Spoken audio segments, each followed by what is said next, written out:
할렐루야, 안녕하십니까? 하나님께서 여러분 한 사람 한 사람을 사랑하시고 있습니다. 우리가 믿고 의지하는 하나님은 생명 주시는 하나님, 은혜 주시는 하나님, 상처 입은 영혼을 싸매시고 고치시고 치료해 주시는 하나님이십니다. 그 하나님께서 예수 그리스도 안에서 온 세계 만민들과 화해하셨습니다. 할렐루야. 저는 오늘 갈라디아서 2장 16절로 21절 말씀을 가지고 복음과 율법을 구분하고 성령을 따름, 이러한 제목을 가지고 여러분들과 하나님의 말씀을 나누겠습니다.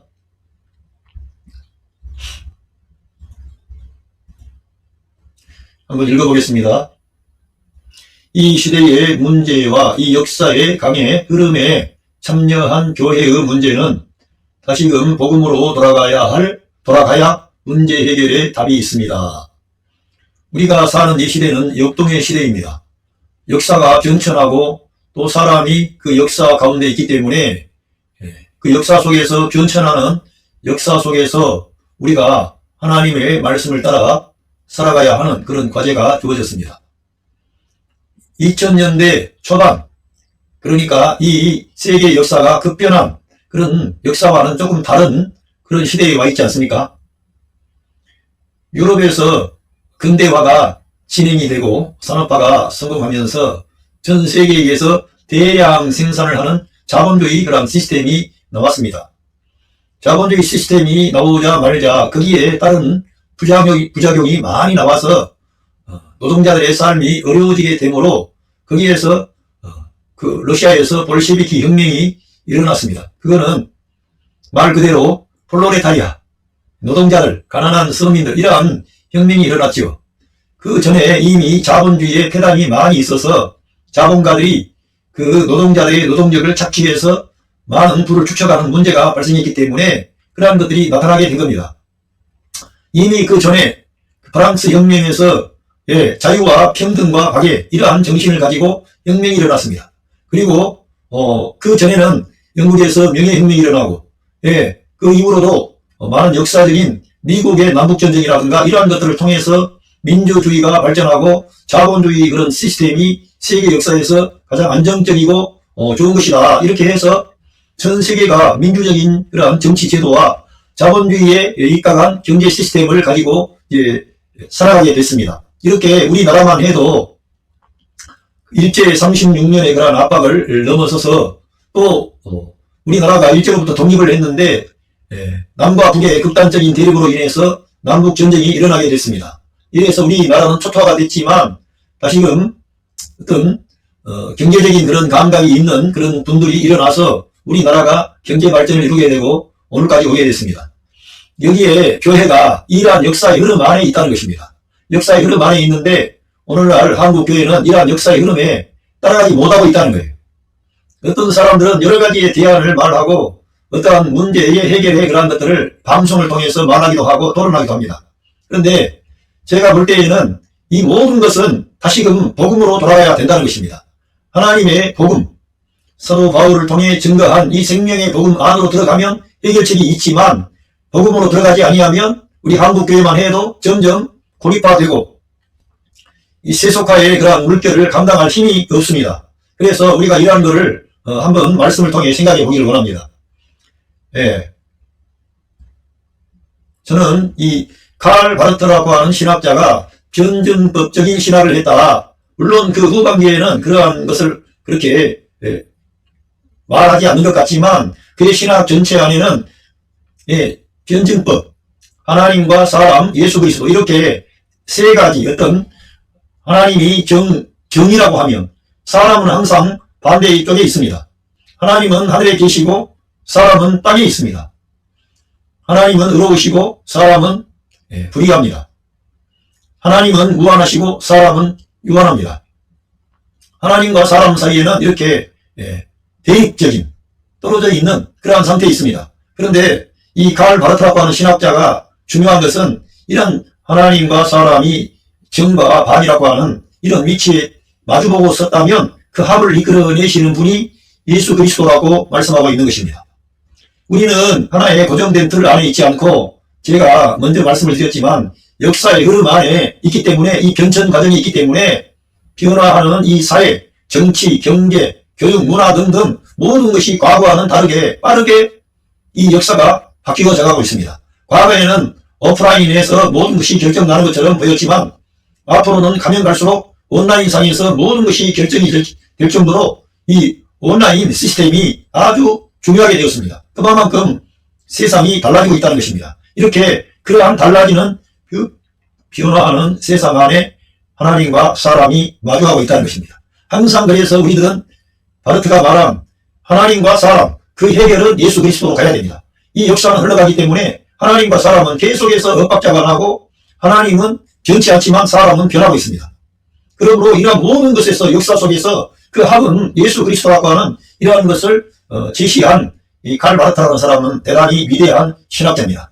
이러한 신학의 의미가 뭔가를 알고 신학을 하고 성경을 읽고 해야 되는데 우리 한국교회는 제가 볼 때에는 그렇습니다. 과거에 묶여있는 것입니다.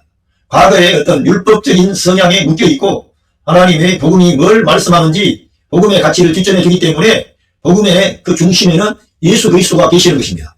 그래서 우리들은 계속해서 복음을 전해야 되는 것입니다. 문제를 말하고 문제를 해결하기 위해서 복음이 아닌 예수 그리스도가 아닌 어떤 것, 우리 인간의 편에서 우리가 이렇게 해야만 된다고 하는 그러한 방식으로 나가는 것은 결코 이 시대와 역사 가운데 교회가 가질 수 있는 대안이 아니라고 보는 것입니다. 오직 예수 그리스도만이 이 역사에 변천하는 역사의 강에서 세상의 빛과 소금이 되고 하나님의 뜻을 의를 이룰 수 있는 그러한 길이 있습니다.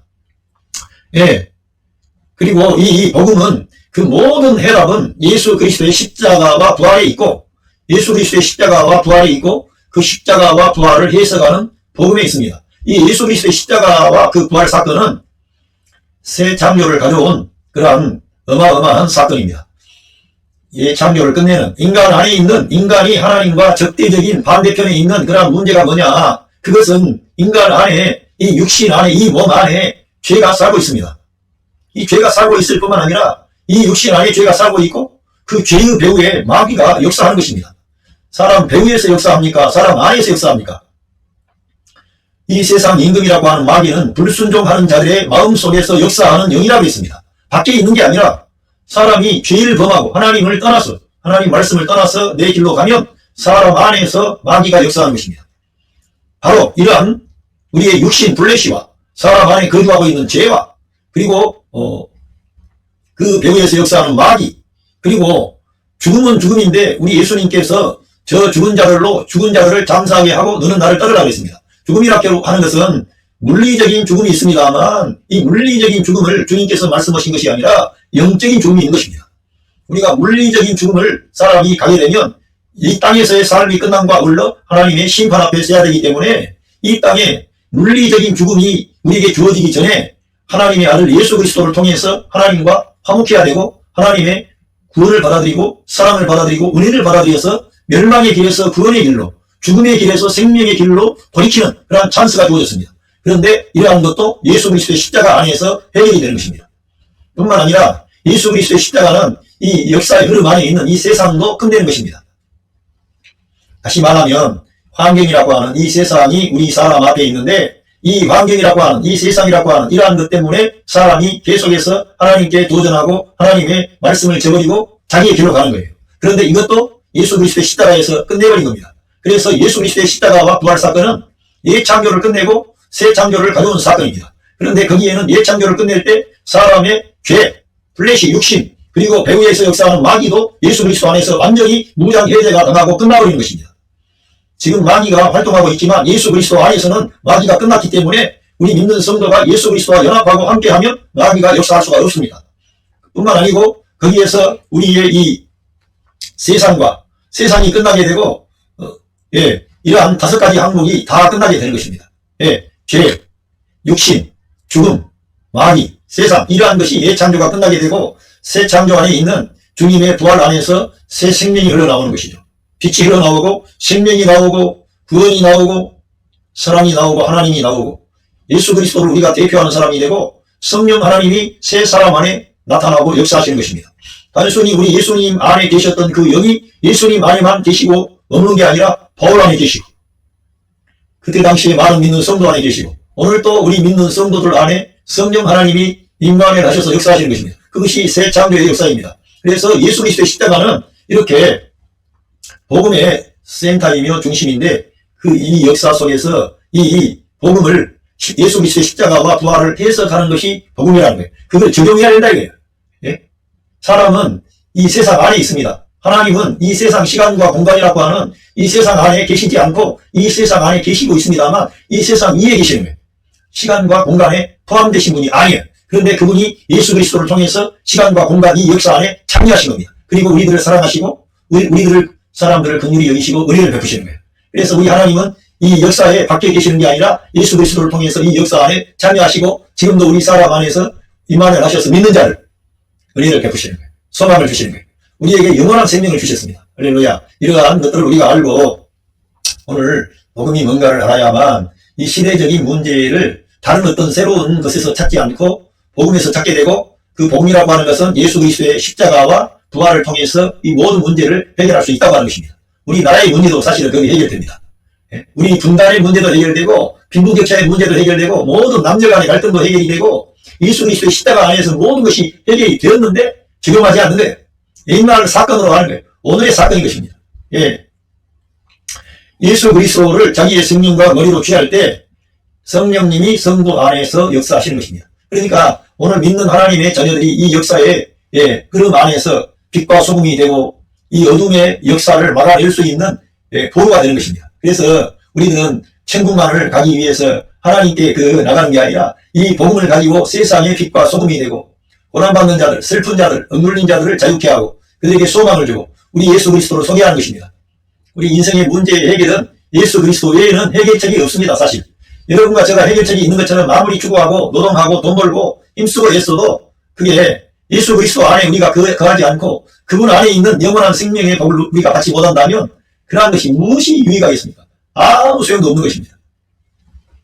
예, 이제 성경을 제가 읽어가면서 말씀을 나누는데 제가 최근에 현대어 성경을 주로 제 사이트에 많이 올리고 있습니다. 여러분들이 현대어 성경을 꼭 읽고 들어보시기를 바랍니다. 저는 여러분이 개인적으로 이 성경을 읽기를 원하는데 왜 그렇게 올려드렸냐면 그 성경을 여러분이 들으시라고. 단 한 구절이라도 영상과 함께 여러분이 들으면 유익하다는 것입니다. 현대어 성경은 너무나 쉽게 설명하기 때문에 어떤 설교자가 굳이 많이 풀어서 해석하는 것보다 성경 한 장만 여러분이 하루에 들어도 여러분의 영혼은 힘을 얻고 자유함을 얻고 평강을 얻고 소망을 얻게 됩니다. 그래서 제가 과거에 은혜를 받았던 현대어 성경을 띄워놓은 겁니다. 예, 오늘은 현대어 성경을 읽으면서 여러분과 하나님의 말씀을 나누고자 합니다.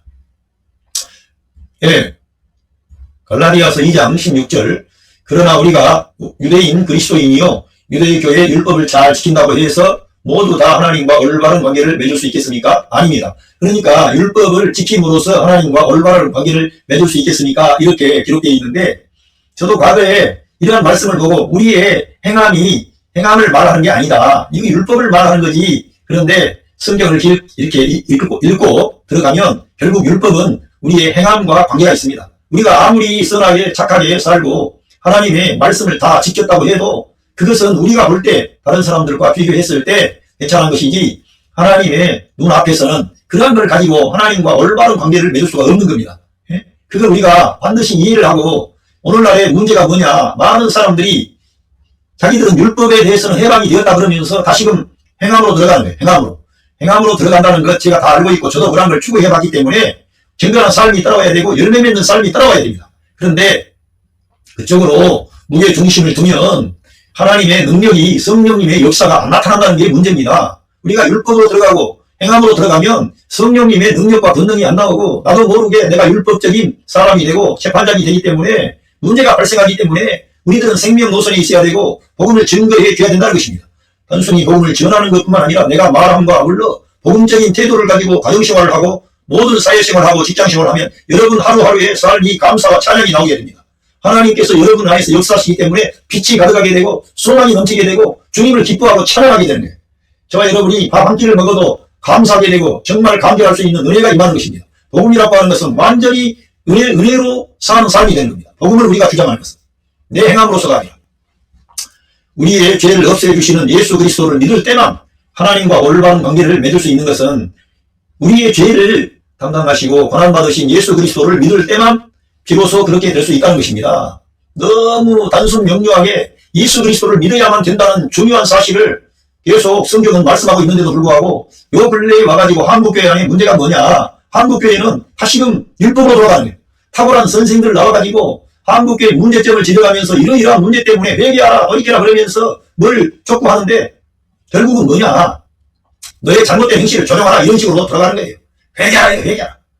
회개하는 것도 중요하지만 우리는 이 복음을 올바르게 알고 이 회개하는 것도 예수 그리스도께서 바로 나의 죄를 친히 담당하셨구나. 이것에 초점을 맞춰야 되는 거예요. 회개하는 것도. 내가 뭐 죄를 회개하고 눈물을 흘리고 금식을 하고 이러한 게 중요한 것도 될 수 있으나 중요한 것은 예수 그리스도를 바라봐야 된다는 거예요. 그분이 나를 위해서 바로 나 같은 죄인 어쩔 수 없이 죄를 범하지 않으려고 하는데 어느 순간에 죄를 범해버리는 거예요. 여러분은 큰 그런 악한 죄, 살인하고 간음하고 도적질하고 뭐 거짓 증거하고 남의 물건 탐내고 이런 것만 죄라고 생각하십니까? 우리가 혈기를 부리고 우리가 화를 내고 다른 사람을 무시하고 다 이런 게 하나님 앞에 큰 악이 되고 죄가 되는 것입니다. 그런데 우리가 순간순간 살면서 내 마음에 들지 않는 사람들을 내 앞에 나타나면 여러분 화 안 납니까? 왜 저 사람은 저 모양이냐 그런 생각 안 들어요? 이렇게 우리가 나도 모르게 다른 사람을 판단하고 중지하는 그런 것이 바로 죄라고 하는 것입니다. 그런 것이 율법 아래 있는 사람의 태도인데 우리가 날마다 예수 그리스도를 바라보고 그분이 나의 죄를 대속해 주신 그 은혜 아래 가지 아니하면 나도 모르게 그런 태도가 나온다는 거예요. 예. 그런데 우리가 하나님과 올바른 관계 뭐 어떻게 기도해야 된다 어떻게 묵상해야 된다 그런데 올바른 관계를 하나님 우리 아버지와 가질 수 있는 것은 우리 예수님께서 우리의 죄를 대속해 주셨다는 거예요. 죄를 없애주신 그 사람 그 은혜를 우리가 날마다 바라봐야 돼. 정반함이라고 하는 것은 문제를 우리가 문제 해결을 우리 인간의 심리학이라든가 경건이라든가 신비라든가 기도라든가 어떤 것이 아니라 기도하는 것도 우리가 성경을 읽는 것도 예수 그리스도를 추구하기 위해서 예수 그리스도를 알기 위해서 그런 거예요. 예수 그리스도가 대안이 되시는 거예요. 그분 우리가 잘 모르니까 성경을 읽어야 되고 그분을 잘 모르니까 무릎을 꿇고 하나님의 긍휼과 은총을 구하는 겁니다. 우리가 예수님을 잘 알아야 답이 나오는 거예요. 그래서 칼바르트의 그러한 신학이 중요한 것은 모든 정반합 역사학자 헤겔이 이 역사는 정반으로 항상 갈등과 대립 구조에 있다가 이것이 합을 도출해서 역사가 그러한 방식으로 발전해 나간다 그런 말을 했어요. 그러니까 합이 도출이 됐어요. 또 합이 정이 되면 하나님이 되고 또 사람이 또 역사 가운데 흘러가니까 또 반이 나오는 거예요. 그러면 역사는 또다시 합으로 진행이 된다는 거예요. 그런데 칼 바르트는 이 헤겔 철학의 정반합이라고 하는 변증법을 이용해서 그러한 방식으로 모든 신학을 전개했기 때문에 그 신학에 가면 그리스도 중심의 신학이 되는 것입니다. 그런데 제가 볼 때 그러한 게 맞다는 거예요. 예? 우리는 이 모든 문제 해결을 예수 그리스도를 바라봐야 되고 예수 그리스도를 추구하는 거예요. 어떤 부차적인 뭐 기도라든가 성경이라든가 여러 가지 많은 그 대안들을 제시합니다. 그러한 것은 하나의 그리스도를 알기 위해서 그리스도를 더 소중하고 높이기 위해서 그리스도를 우리의 모든 문제 해결의 중심에 두기 위해서 두는 하나의 도구일 뿐이지 절대적인 거 아니라는 거예요. 절대적인 게. 그런 거를 절대적으로 취하면서 사람들을 압력을 넣으면 사람들이 볼 때 딱 맞거든 이성적으로. 그러니까 거기에 또 그 지도자 어떤 사람들에게 끌리는 거예요. 틀린 건 아니지. 그런데 항상 예수 그리스도만을 바라볼 수 있도록 우리 말씀을 설교하는 목사라든가 지도자들은 제시해야 돼. 우리 나라와 민족의 역사도 사실은 예수 그리스도를 우리가 바라봐야만이 이 나라와 민족의 역사도 비전이 있고 꿈이 있습니다. 예수 그리스도를 바라볼 때 예수 그리스도의 그러한 길을 따를 때 우리 나라가 소망이 있습니다. 지금 우리나라 정치적으로 얼마나 갈등하고 있고 얼마나 혼란하고 어렵습니까? 이러한 모든 문제도 예수 그리스도께 가야 답이 있는 것입니다. 그러한 정신을 소유한 자들 우리 예수님처럼 섬기는 자가 되는 그런 사람들이 그런 정치 지도자들이 일어나야 우리나라와 민족이 소망이 있는 것입니다. 교회 안에도 진짜 교회 안에 큰 자가 작은 자를 섬기리라고 하는 이러한 원리를 그대로 실행을 해야 됩니다. 교회 안에 큰 자 가르치는 목사라든가 많이 배운 사람이라든가 많이 소유하고 사회적인 명망이 있는 사람들이 교회 안에 지극히 낮은 사람, 가난한 사람, 소외된 사람, 많이 못 배운 사람, 몸이 약한 사람 이런 사람들을 귀하게 대우해야만이 하나님의 나라가 하나님의 영광이 하나님의 구원이 이루어지는 것입니다. 그러한 방식으로 이 나라의 정치 시스템도 이렇게 나가야만이 이 나라에 소망이 있는 것이죠. 점점 이 나라가 부익부, 빈익빈 가진 자와 못 가진 자의 갭이 점점 커지고 있습니다. 이러한 문제를 해결할 수 있는 지도자가 나오는 것도 사실은 예수 그리스도의 그 가르침과 말씀에 우리가 나가야 된다는 거예요. 그런데 그 예수 그리스도의 그 말씀 가르침과 그런 모든 것은 예수 그리스도의 십자가 사건과 부활 사건을 통해서 이루어진 겁니다. 해결을 해버린 거예요. 이 역사 중심에 오셔서 모든 옛 창조 안에 있는 모든 것들을 끝내버린 거예요.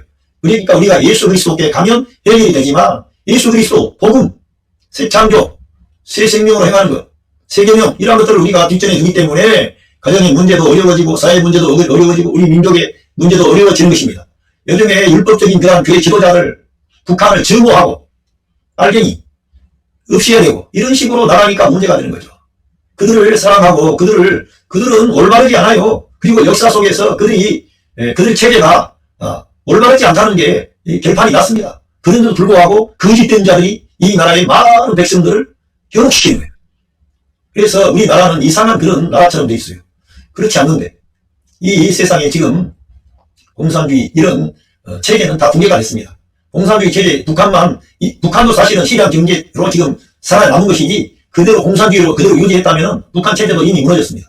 그렇기 때문에 존재하지도 않는 공산주의 이념을 막 우리나라에 있는 어떤 사람들이 한다 그러면서 그걸 공격하고 우리 많은 연세 많으신 과거의 그러한 분들을 현혹시키는 거예요. 거짓된 자들이 알면서도 지금 중국도 공산주의 아니고요. 사회주의 어떤 그런 정치 제도 있습니다만 자본주의 시스템을 도입했고요. 러시아도 마찬가지고요. 베트남도 마찬가지고 다 자본주의 시스템으로 그들이 돌아섰습니다. 공산주의로는 살아남을 수가 없기 때문에. 그런데 존재하지도 않는 공산주의를 떠올리면서 우리나라를 이렇게 극단적으로 반목시키고 지도자들까지도 의의가 없습니다. 하나가 돼야 되고 서로 나하고 틀린 그러한 어떤 생각이 있는 사람들도 하나로 이렇게 연합하고 화해하고 통합하고 이러한 일들을 해야 되는데 정치 지도자들이 고위직에 있는 사람들이 그런 걸 부추긴다 이거예요. 우리 민족이 망하는 길로 가자는 거죠. 너무 잘못된 거죠. 이거는 교회 지도자들도 그렇다는 거예요. 교회 지도자들이 이런 걸 잘 모른다는 거예요. 그래서 우리 한국 교회만 해도 너무나 극단적으로 어떤 그 무리에 치우쳐 있습니다. 여러분 저 세상에서 비판하는 그런 사람들의 얘기도 새겨 들어야 돼요. 교회가 보수적인 교회 그런 교회들이 사실 일제 때만 해도 어땠습니까? 이철 목사님과 같은 하나님의 말씀에 순종하는 교회종을 그랬지 않습니까? 그리고 우상 숭배하고 그 신사 참배하는 목사들이 다 교단을 장악을 하고 그랬지 않습니까?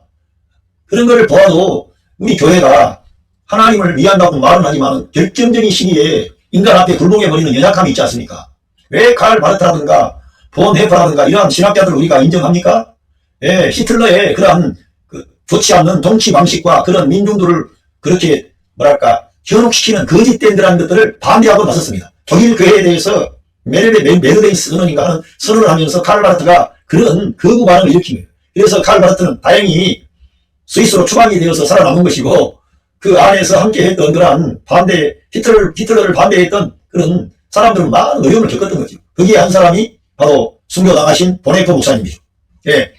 우리가 이런 거를 내다보고 정말 어떤 권력이라든가 이런 게 교회가 거기에 연합해서 뭘 하려고 할 게 아니고 우리들은 이 역사의 흐름 가운데 예수 그리스도, 복음, 예수 그리스도의 그 정신을 가지고 우리가 나가야만이 하나님의 뜻을 이룰 수 있다는 거예요.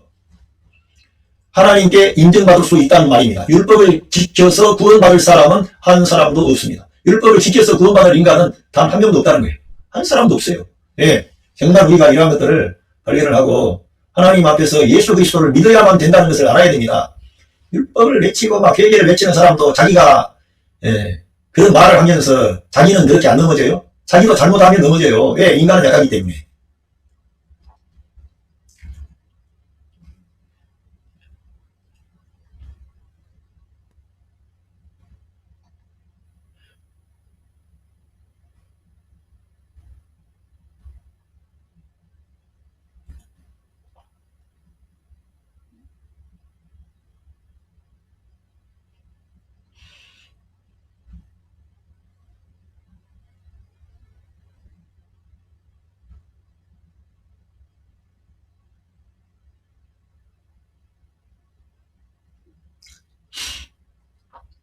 갈라디아서 3장 11절에도 유대교의 율법을 고스란히 지켜서 하나님의 은총을 입은 사람은 여태까지 한 사람도 없었습니다. 하나님 앞에서 올바른 사람으로 인정받는 길은 믿음의 길뿐이라고 하나님께서 말씀하신 대로 된 것입니다. 예언자 하박국이 하나님을 의지해야만 사람에게 살기 있다고 한 말도 같은 뜻입니다. 그러니까 우리는 예수 그리스도를 믿는 믿음이 과거의 사건이 아니라 복음이고 이 역사가 진행된과 아울러 계속해서 이 십자가의 사건과 부활 사건을 그 시대의 상황에 따라서 적용을 해서 그거를 선포하는 것이 복음인 것입니다. 왜? 거기에 인간의 이 역사의 이 사회 안에 모든 문제를 해결할 수 있는 답이 다 들어있기 때문에 그리스도가 그거를 이루어 놓으신 거예요. 거기에 가면은 우리 가정의 문제도 해결되고 이 사회의 문제도 해결되고 우리나라와 민족의 그런 문제도 해결이 됩니다. 그런데 그걸 추구하지 않는 거예요. 그러니까 한국교회가 이렇게 율법적인 길로 가기 때문에 한국교회가 능력이 약화됐다는 거예요. 젊은 세대를 끌어들일 수가 없어요. 젊은 세대에게 강요하고 이렇게 해야 된다고 가르쳐봐야 소용이 없습니다. 왜? 시대가 달라졌기 때문에. 그때 우리가 자라왔던 그 시대는 권위에 대해서 예하고 따랐습니다. 그러나 지금은 권위 상실의 시대가 되었기 때문에 과거와 같은 그런 방식으로 먹히지를 않는 거예요. 그런데 과거만을 바라보는 거예요. 하나님의 말씀에 순종하지 않는다 이거예요. 왜 그러냐 이거예요. 하나님의 말씀에 순종할 수 있도록 그 역사를 누가 하십니까? 우리 예수 그리스도 우리 주님이 하시는 거죠. 우리 주님을 제시하면 주님을 그들에게 소개하고 우리 예수님의 그 사랑과 은혜와 헌신과 충성과 열정과 그 십자가에서 나타난 하나님의 그 뜨거운 그 아가페 그 사랑을 우리가 전달하면 사람들은 변화를 받게 되는 거예요. 어떠한 사람, 이 역사에 태어난 아람으로부터 마지막 그 순간에 이 역사 마지막에 끝날 그 사람까지도 예수 그리스도의 십자가에 가면 그 인생의 문제가 해결이 되는 거예요. 사람만 해결되는 게 아니라 이 세상도 치유가 돼. 사회도 치유가 돼. 놀라운 거죠. 우리 사람은 어떤 한계를 가지고 있어요. 제가 이걸 빼뜨려가지고 찾다가 그런데. 갈라디아서 5장 17절도 보면요. 우리는 성령께서 바라시는 것과는 정반대로 악한 일을 하기를 좋아하는 본성을 가지고 있습니다. 그래서 우리는 악한 일을 하는 그런 본성을 우리 본래가 가지고 있는 사람 자체가. 그러니까 이 문제 사람이 과거와는 이 시대가 또 다른데 시대가 다르기 때문에 사람도 더 달라지는 거예요. 그러니까 그거를 시대가 달라졌는데 사람을 과거의 틀에 놓고 그 사람을 교정하려고 해봐야 안 된다는 거예요. 예. 본성을 지니고 있습니다. 그러므로 성령께서 인도하는 길을 따라 살며 선한 일을 하고자 하는 마음은 우리 본성의 욕망과 정반대 것입니다. 정반대 것이에요. 하나님, 우리가 구원받은 하나님의 자녀일지라도 우리의 마음, 이 플래시라고 하는 이 몸을 가지고 있기 때문에 이 플래시 안에 언제든지 나의 옛사람, 나의 욕심, 나 자신 이런 게 등장할 가능성이 높아요. 그래서 우리 속에 이 두 힘이 서로 우리를 마음대로 조종하려고 끊임없이 싸우고 있습니다. 이렇게 현대의 성경에서 너무나 쉽게 우리의 마음의 실상을 그대로 써놓습니다. 바울 사도가 이거를 다 하나님의 말씀을 통해 이거를 다 기록을 해놓은 거예요. 이제 우리가 알 수 있도록. 그런데 현대의 성경에서 너무나 쉽게 우리 안에 영의 성령의 능력이 있고 우리 육신의 능력이 있는 거예요. 나라고 하는 옛사람 이것이 계속 내 생각을, 내 언어를, 내 마음을, 내 가치관을 조정하려고 싸우고 있다는 거예요. 우리 사람 안에서. 예. 그리고 우리는 양틈에 끼어서 자유롭게 원하는 대로 할 수가 없습니다. 이렇게 인간은 연약하다 이게. 그래서 오호라 공부한 사람이로다. 이 사망의 몸에서 누가 나를 건져내랴. 그러면서 우리 주 예수 그리스도로 말미암아 하나님께 감사하리로다. 그러므로 그리스도 예수 우리 주님 안에 있는 그 사람에게는 결코 정죄함이 없다. 예수 그리스도 안에 있는 생명의 성령의 법이 죄와 사망의 법에서 당신을 해방시켰습니다. 이렇게 나오는 거예요. 해방이 어떻게 돼요? 예수 그리스도의 십자가에 가야 되는 것이고 예수 그리스도의 부활에 참여할 때 능력 있는 삶으로 승리하는 사람이 나오는 거죠. 이렇게 우리들은 이러한 우리 인간의 연약함과 한계가 있음을 알아야 됩니다. 그래서 우리 인간은 어떠한 인간도 완전한 인간이었기 때문에 내 자신이 다른 사람을 가르치거나 다른 사람 위에 군림하거나 내가 된 척인 양 할 수가 있는 인간은 이 세상 안에 단 한 명도 없다는 거예요. 그래서 심지어 바울 사도까지도 자기가 모든 되어진 것은 하나님의 은혜로 된 것이고 내가 여러분들보다 더 탁월한 게 별로 없다. 내가 옛날 같으면 내가 유대인이 혈통, 베냐민 지파, 가말리알의 문화에서 율법에 능한 학자, 내가 자랑할 게 많아. 그런데 우리 예수님 안에 들어오니까 그런 모든 것들은 배설물과 같아. 그리고 오직 예수 그리스도가 나의 생명이 되고 머리가 되고 전부가 되신 거야.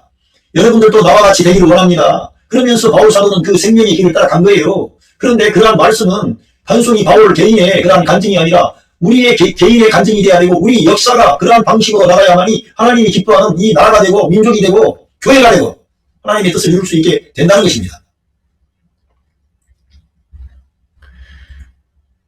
갈라디아서 2장 17절 그러나 만일 우리를 구원하시는 그리스도를 믿고 따르던 일이 나중에 가서 잘못된 것으로 밝혀져 우리가 할례를 받고 유대교의 율법을 지켜야만 구원을 얻는다면 어떻게 되겠습니까? 지금 그러는 사람들이 많이 나온 거예요.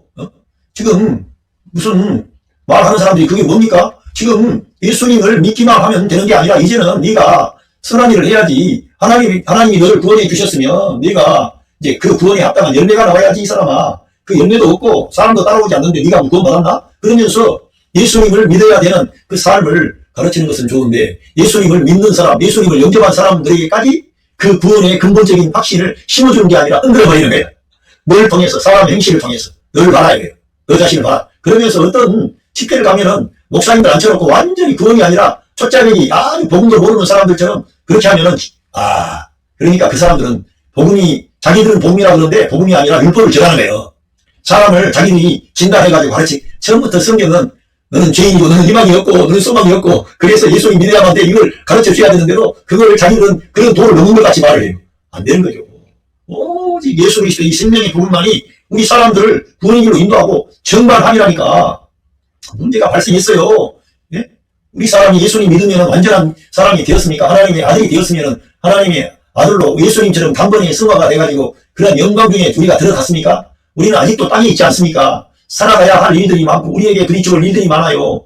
사실은 광야의 인생길을 가는 우리가 존재입니다. 그렇기 때문에 우리에게 문제가 발생하는 거예요. 결핍이 있기 때문에. 그런데 그 문제 해결은 다 예수 그리스도로 계속해서 정반합을 제시할 때 예수 그리스도가 그 모든 문제에 답이 돼야 되는데 예수 그리스도가 답이 되지 않고 다른 어떤 인간의 정화, 개선, 너의 회개, 너의 결단, 너의 어떤 걸 촉구한다는 거예요. 그렇게 해서는 안 된다는 거지.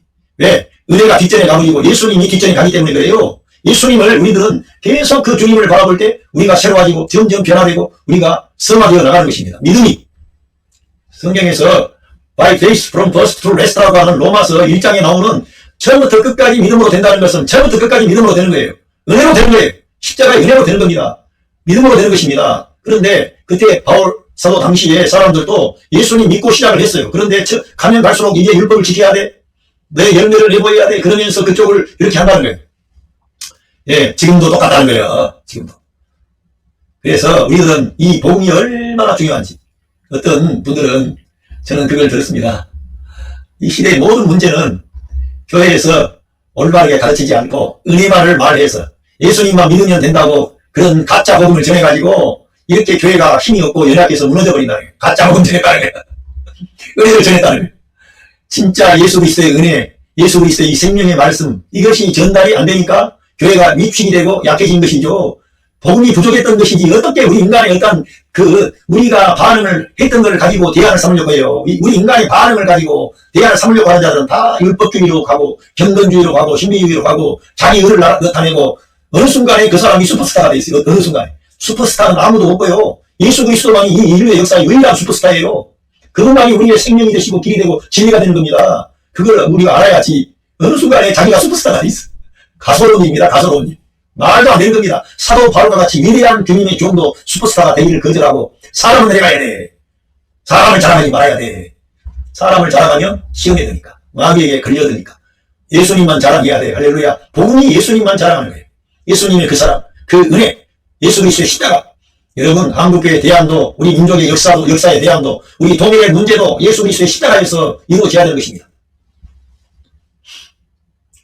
우리는 그리스도를 믿었기 때문에 망했다고 말할 수밖에 없지 않겠습니까? 그러나 하나님께서는 우리 주님을 믿는 사람들을 그렇게 내버려 두시지 않습니다.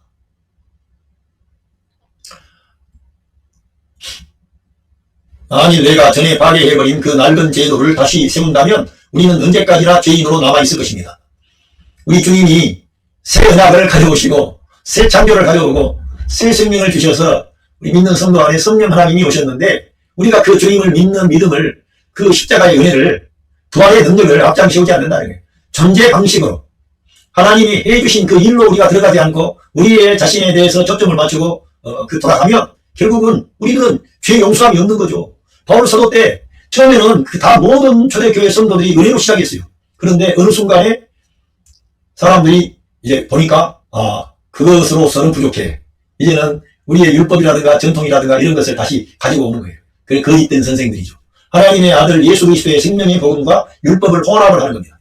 우리 예수님은 율법을 혼합하는 게 아니라 율법을 완성하셨습니다. 제가 뒤에 말씀드립니다만 이 복음은 율법과 전혀 반대되는 게 아니에요. 이거는 성경에 나와 있어요. 자, 읽어보겠습니다. 하지만 성령께서 우리 생활을 지배하실 때 그분은 우리 속에서 다음과 같은 열매를 맺게 해주십니다. 사랑, 기쁨, 평화, 인내, 친절, 선의, 진실, 온유, 그리고 절제입니다. 여기에는 율법과 반대되는 것은 하나도 없습니다. 그러니까 성령을 따라 행하고 은혜를 말하고 믿음을 말하면 이제 율법이 없고 율법을 무시하고 하나님의 법도 없이 그냥 무조건 살라는 건가? 그게 아니라는 거예요. 우리가 예수님을 믿으면 믿는 자 안에 계신 성령 하나님이 생명의 강이 되어 흘러나와가지고 사랑과 희락과 화평과 은혜와 절제와 충성과 여러 가지 9가지 열매뿐만 아니라 모든 삶의 영역에서 우리 예수님을 대표하는 사람들로 여러분들을 일으키시는 거예요. 하나님께 영광 돌리는 사람을 만드시는 겁니다. 예. 이렇게 율법과 반대가 된다는 게 아니라는 거예요. 갈라디아서 2장 19절에 보면 그 많은 율법을 다 지켜 구원을 얻으려는 것은 불가능하다는 것을 나는 성경을 읽고 깨달았습니다. 사도 바울이 그 많은 율법을 지켜서 구원받으려고 한다는 것은 불가능하다는 것을 바울 사도가 성경을 읽고 깨달았다는 거예요. 그러니 그것으로는 하나님의 은총을 결코 입을 수 없지 않겠습니까? 하나님의 은총을 결코 입을 수가 없다는 거예요. 나는 그리스도를 믿음으로서만 하나님께 인정받는다는 사실을 안 것입니다. 우리가 그래서 예수님만 믿어야 돼. 예수님을 사모해야 돼. 예수님께 나가십시오. 예수님의 이름을 부르세요. 그리고 여러분 안에 그 예수 그리스도 주님이 그의 영으로 오신 거예요. 그 그리스도의 영이 여러분 안에 오신 거예요. 하나님의 영이 오신 거예요. 예수님을 그 죽음의 자리에서 살리신 그 부활의 영이, 생명 주는 영이, 하나님의 영이, 그 성령 하나님을 말씀하는 거예요. 그 성령님이 여러분 안에 오신 겁니다. 이 말을 하셨습니다. 그 성령님이 여러분 안에서 일하셔서 이 하나님의 이 거룩한 율법의 요구사항을 이루어주시는 거예요. 여러분과 제가 예수님만 의지하고 믿었는데 내 힘은 안 나오는데 저 사람이 긍휼히 여기게 돼. 저 사람을 사랑하게 돼. 저 사람의 문제를 알면서도 꾸지람하기보다는 긍휼히 여기고 기도해. 저 사람을 축복해. 하나님께 올려드려. 하나님이 해결하신다는 거예요. 하나님이 일하신다는 거예요. 그런데 이 시대의 문제는 우리의 사람의 결단과 헌신과 충성과 이런 것들을 요구한다는 거예요. 교회 생활이. 우리는 그거는 종으로서 하나님을 섬기는 거예요. 그렇게 해서 제가 지옥 간다는 말이 아니에요. 그 율법 안에 있다고 해서 지옥 가고 그런 거 아닌데 하나님을 섬기기는 섬기는데 총으로 섬기는 거예요. 총으로. 부득불 섬기는 거예요. 기쁨이 없어. 감사가 없어. 그러니까 열매가 안 나와. 힘들어. 갈수록. 기왕이면 아들로 살아야 된다. 우리는 예수님을 믿는다는 것은 예수님을 믿고 내가 끝나는 게 아니라 예수님을 믿고 의지하면 내 신분과 존재와 위치가 달라지면서 아들로서 기꺼이 감사함으로 그러니까 모든 이 세상의 일이 하나님께 영광 돌리고 감사하고 찬양하고 기뻐하는 거예요. 내가 일을 하는 것도 감사하고 건강하는 것도 감사하고 크고 작은 일에 모든 것을 예수 그리스도의 이름으로 하는 거예요. 그러니까 하나님께서 영광을 받으시는 거예요. 그러면 여러분의 그 개인이 여러분 안에 존재 안에서 그런 변화가 일어나면 여러분이 생활하는 그 가정이 복을 받습니다. 가정이 형통합니다. 그래서 여러분이 그 자녀들을 내가 이 예수님께 인도하려고 머무림친 것도 아닌데 하나님의 생명이 그들에게 저절로 흘러나가. 빛이 흘러나가. 강물이 흐르는 것처럼 흘러나가. 그게 성령님의 역사예요. 그게 은혜의 역사입니다. 이것이 부족하다는 거예요. 지금 이 시대에 교회 안에 성도 안에 제가 하는 말이 아니고 바울 사도가 이렇게 다 기록을 해놓았어요. 하나님께서 바울 사도를 통해서 이런 생명의 말씀을 기록을 해놔가지고 이걸 읽기만 하면 우리가 하나님의 생명의 역사가 우리 안에 흘러넘치는 것만 이런 말씀을 보지도 않고 어떤 율법적인 교사들의 말을 들으니까 마음이 답답하고 평안함이 없어. 여러분들은 구원받고 새 생명 얻고 하나님 자녀입니다. 하나님이 아들이 된 겁니다. 하나님이 여러분을 힘들게 하고 어렵게 하는 것은 다만 여러분을 더 존귀한 하나님의 아들, 예수님을 닮은 하나님의 아들들로 일으키려는 하나의 가정에 불과해요. 이 세상에서 하나님의 아들들, 우리 예수님을 닮은 아들, 바울 사도를 닮은 하나님의 아들들을 일으켜야 그들에게 상급과 명예감이 많이 부어지지 아니겠습니까? 그날에, 그 영광의 날에. 그래서 우리에게 좀 어려움과 고난이 있을 수도 있어요. 그러나 우리들은 그런 게 뭐 해결이 되면 내가 원하는 대로 풀리면 하나님 아들이고 그런 게 아니라 안 되거나 우리는 하나님의 아들로 산다는 거예요. 할렐루야. 감사합니다.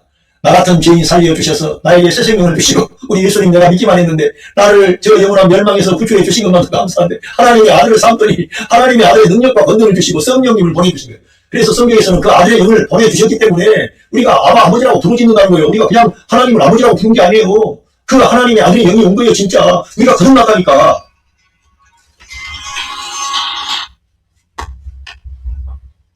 우리가 이렇게 놀라운 그러니까 바울 사도는 내가 율법을 다 행해서 하나님을 기쁘게 할 수 없다는 불가능하다는 것을 깨달았다는 거예요. 우리도 이걸 깨달아야지. 성경을 뭐 때문에 읽어요? 지식을 알기 위해서요? 성경을 읽는 것은 바울 사도처럼 율법을 내가 행함으로는 구원받을 수가 없고 하나님의 아들 예수님을 믿어야만 내가 구원받고 능력 있는 삶을 살고 열매 맺게 되고 하나님의 뜻을 이루고 하나님의 의를 이룰 수 있구나. 이걸 깨닫기 위한 것이지. 예. 그러니 그것으로는 하나님의 은총을 결코 이룰 수 없지 않겠습니까? 나는 그리스도를 믿음으로서만 하나님께 인정받는 사실을 안 것입니다. 알았다는 거예요. 그래서 늘 I know that 이런 게 많이 나와요. 영어 성경에 바울 사도는 I know that 나는 알았다 이거. 이것이 하나님에 대한 말씀에 대한 지식이에요. 그런데 이 사도 바울은 하나님을 아는 지식에서 탁월한 그런 영역에 들어간 사람이에요. 어떻게 그렇게 됐어요? 성경을 읽고 내가 아니고 그리스도만을 추구하는 이 성경 하나님의 율법도 나의 한계와 무능함을 깨닫고 하나님의 아들 예수 그리스도께 나갈 수 있도록 우리에게 손으로 가리키는 거예요. 저기를 바라봐. 예수님을 바라봐야 돼. 그분께 나가야 돼. 네 인생의 문제, 너의 가정의 문제, 이 사회의 문제, 이 나라의 문제, 이 역사의 문제. 우리 예수님께 나가야 해결이 되는 것입니다. 어떤 이들은 너무 복잡하게 어렵게 생각하는데 정말 칼 바르토 같은 신학자가 정반합이라고 하는 이라는 걸 말해가지고 저는 너무나 도움을 받습니다. 저는 헤겔이 말한 그런 역사의 어떤 정반합이라고 하는 변증법적인 그런 것에 대해서 그냥 그게 그렇구나 그렇게 된다 어느 정도 이해를 했어요. 그런데 바르토가 하나님과 사람 그리고 그 합이 하나님은 정, 사람은 반대쪽에 있어요. 그런데 합은 예수 그리스도. 그런데 역사는 계속 흘러가고 있어. 그런데 우리 사람이 과거에는 그런 방식으로 하나님과 관계를 잘했어요. 하나님께 있었어요. 그런데 합이 나왔어요. 그리스도가. 근데 또 다시 사람이 합이 도출이 된 후에 또 사람이 또 벗어나는 거예요. 그 합이 도출된 합이 정이 되지 않습니까? 그런데 이 역사 속에 있기 때문에 또 사람이 하나님께 대해서 올바르게 맞이를 못해. 그런데 또 그 합이 예수 그리스도라는 거예요. 바르트가 그런 말을 했다는 거예요. 그런 생각을 가지고 그 신학을 전개했다는 것이에요.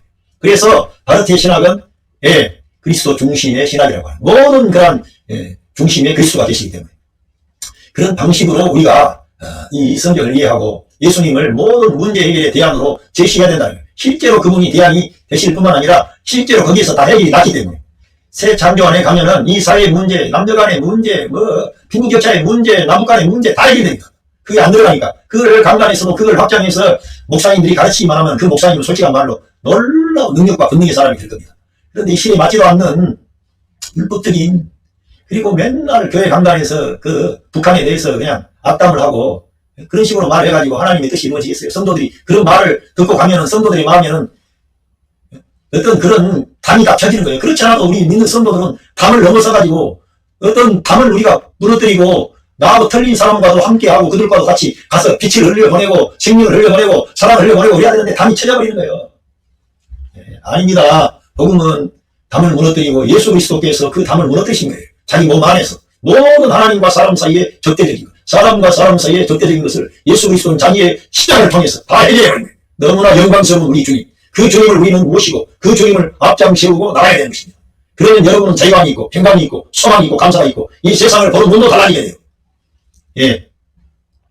우리는 연약한 인간이라는 것을 인정을 하고 사람들에 대해서 관대한 마음을 가져야 되고 함께하는 마음을 가져야 돼요.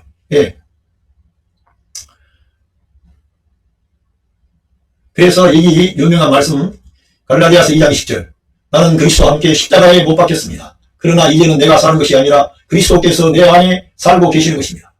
그리스도께서 바울 안에 살고 계시는 거예요. 저와 여러분 안에도 살고 계시는 거예요. 그리스도께서. 믿으십니까? 믿으시기 바랍니다. 바울에게 저는 처음에 바울은 어떻게 예수님이 바울 안에 사시나 참패가 사람이다. 제가 그런 생각했어요. 바울 얘기로 한 거예요. 그때 당시에. 바울은 그러니까 그렇게 위대한 사도가 되고 우리 예수님을 그렇게 위해서 충성을 다하고 정말 그의 정신세계에는 뭐가 있길래 저렇게 했는가. 그래서 바울 개인이 그냥 간증한 걸로 알았어요. 성경을 제가 올바르게 보지 못할 때에는. 그런데 저는 바울 개인의 그런 사건이 아니라 바로 이 일을 우리 예수님이 이루어주신 객관적인 구원의 사건을 바울 사도는 믿음으로 이 주관적인 그런 역사의 그리스도의 그 구원의 역사 안에 참여해버린 거예요. 진짜 믿음으로. 그리스도가 행하신 일이 그 엄청나다는 거예요. 그래서 예수 그리스도의 죽음은 만유를 포함한 죽음이에요. 옛사람을 그 십자가에서 끝낸 거예요. 진짜 함께. 이 성경 구절을 뒷받침해주는 성경 구절이 로마서 6장 6절입니다. 우리 옛사람이 예수 그리스도와 함께 십자가에 못 박힌 것은 우리의 죄의 몸을 멸하여 다시는 우리가 죄에게 종노릇하지 않게 하려 합니다. 이 구절과 저는 성경을 읽다가 이게 바울 사도 얘기가 아니라 우리들 얘기 진리를 말하는 거구나. 옛 창조가 여기서 끝나는 것을 말하고 우리 믿는 성도 한 사람 한 사람이 예수님의 십자가 사건을 통해서 우리 옛사람이 그리스도와 함께 십자가에 못 박혔구나. 바울이 말한 여기 그리스도와 함께 못 박힌 사람은요. 바울은 그냥 옛사람일 뿐만 아니라 그리스도와 같은 그런 마음을 가지고 못 박힌 거예요. 바울 사도는 그 옛사람의 창을 넘어서가지고 그리스도와 함께 못 박혀버린 거예요. 그리스도와 같이 자기 개인의 어떤 그 옛사람을 끝내기 위한 게 아니라 그리스도처럼 다른 사람들의 허물과 약점을 걸머지고 고난받는 그리스도.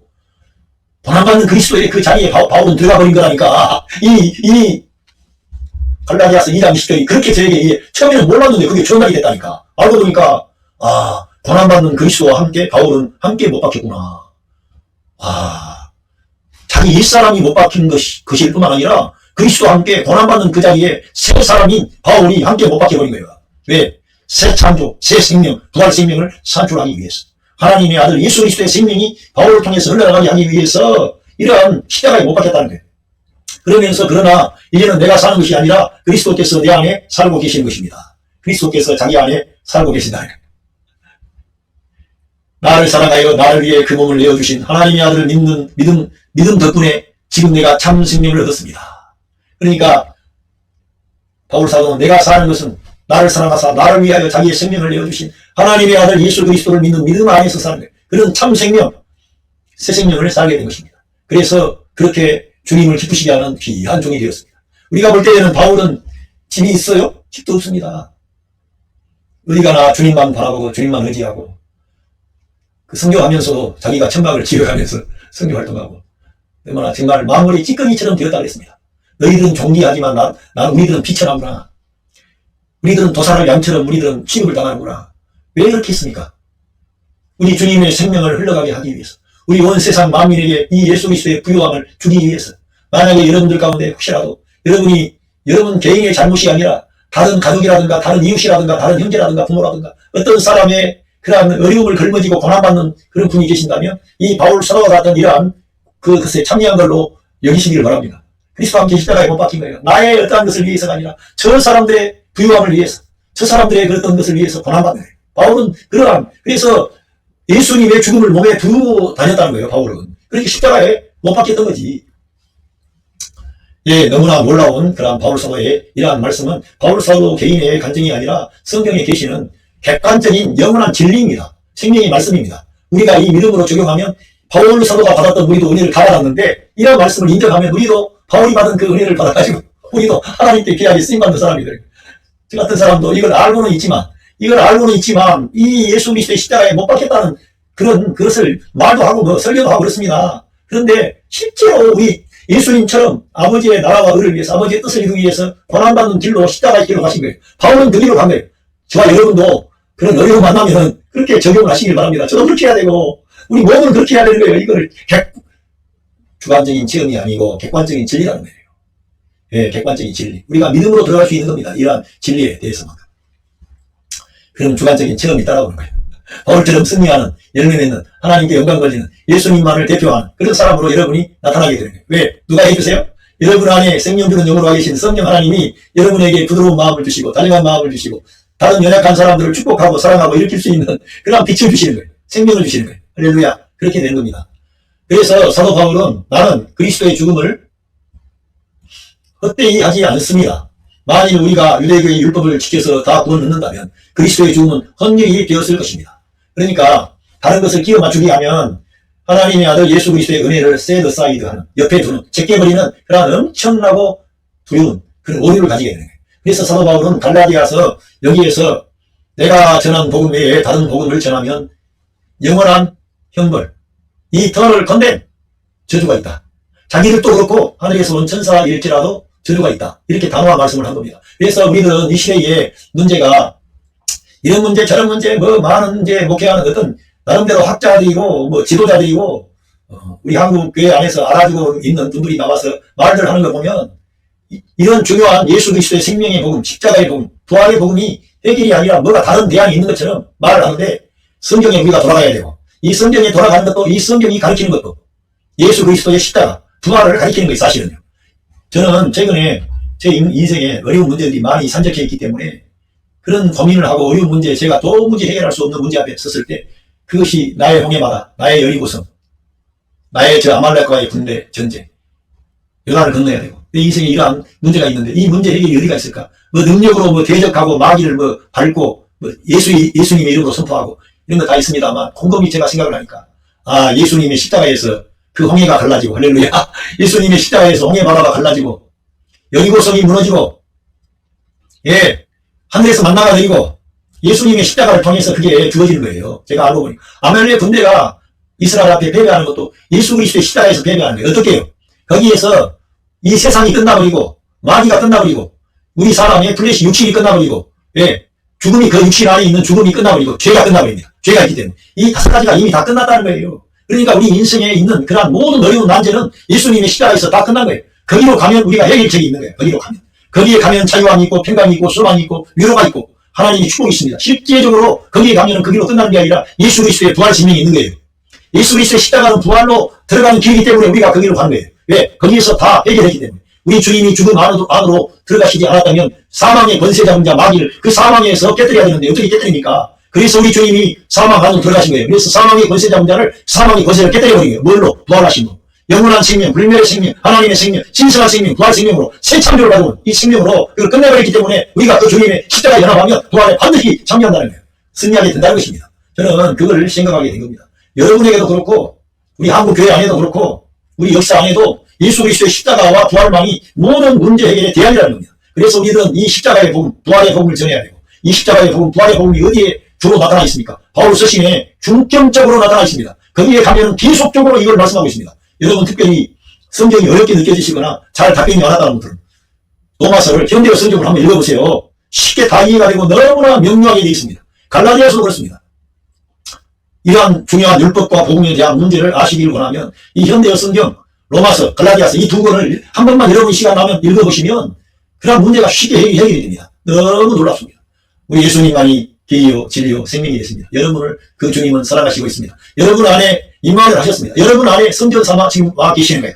여러분의 답변은 멀리 외부에 있지 않고 예수 그리스도, 여러분 안에 임마를 하신 예수 그리스도께서 그 모든 열쇠를 가지고 계십니다. 그런데 우리가 그 예수님께 나가기만 하면 우리 인생의 문제가 해결이 되고 여러분의 가정의 문제가 해결이 되고 할렐루야.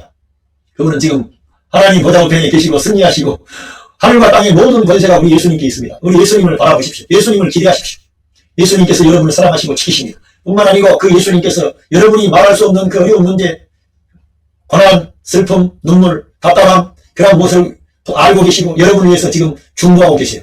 우리를 위해서 기도하고 계신다는 거예요. 뿐만 아니라 여러분과 제 안에 임하는 하신 성령 하나님께서 말할 수 없는 단식으로 저와 여러분을 위해서 지금 중보 기도해 주시고 있는 것입니다. 그걸 믿어야 되는 것입니다. 우리는 처음부터 끝까지 믿음으로 되는 것이고 우리 주님을 바라보면 우리 주님께서 생명 주는 영으로 우리 안에서 오셔서 우리가 하나님의 거룩한 역사를 이룰 수 있는 사람들로 하나님께서 한 사람 한 사람 일으키신다는 거예요.